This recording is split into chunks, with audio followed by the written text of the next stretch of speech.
Hi guys, this is the 6th episode of Hearthstone Puzzles. Today we have the chance to spectate an epic battle of two former kinsmen that have become bitter enemies. Thrall does not agree with Gul'dan's foul magic and is trying to teach him the true ways of the elements.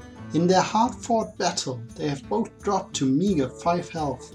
In his last turn, Gul'dan has called upon two huge molten giants and buffed them up with Taunt using his Sun Fury Protector.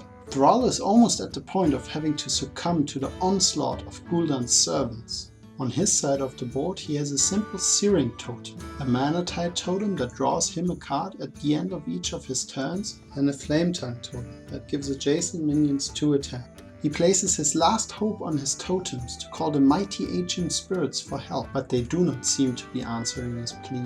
Can you step in and save the world from Gul'dan's corruption with the 7 cards in Thrall's hand and using only 9 mana?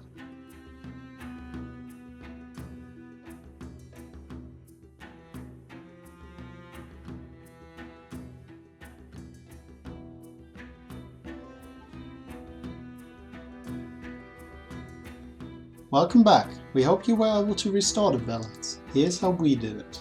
We started off by placing the second Flame Tongue totem in between the mana-tide totem and the Searing totem using 2 mana. This puts the mana-tide totem to 4-3 and the Searing totem to 3-1. Next, we use our first Crazed Alchemist to swap the health and attack of our mana-tide totem. This cost us another 2 mana, leaving us at 5. The swap permanently changes our mana-tide totem to a 3-4. It is then buffed again by the 2 Flame Tongue totems to 7-4. Now we use Rockbiter weapon to give it another 3 attack, leaving it at 10-4 and using another mana. Once again we spend 2 mana to drop a Crazed Alchemist to swap the health and attack of our mana-tide totem.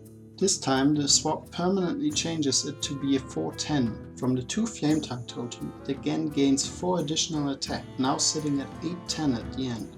With our 2 remaining mana we play Wind Fury on our buffed mana-tide totem to give it a chance to attack twice this turn. To deal with Gul'dan once and for all, we start off by killing his 2 taunted up molten giants using our mana-tide totem. Killing the first giant puts the totem to 8-2, and on the second attack both the second giant and the totem die. With the mana-tide totem gone from the board, the first Flame Tongue totem now actually gains a buff from the second Flame Tongue totem, putting it to 2-3. All that is left for us to do now is to attack Gul'dan using our Searing totem for 3 damage and our first Flame Tongue totem for the last 2 damage. Thanks to the combined strength of our totems and a little bit of craziness, we get to live another day in peace and harmony. As always, we hope you enjoyed the puzzle and feel free to give us feedback in the comments. If you enjoy our videos, don't forget to subscribe.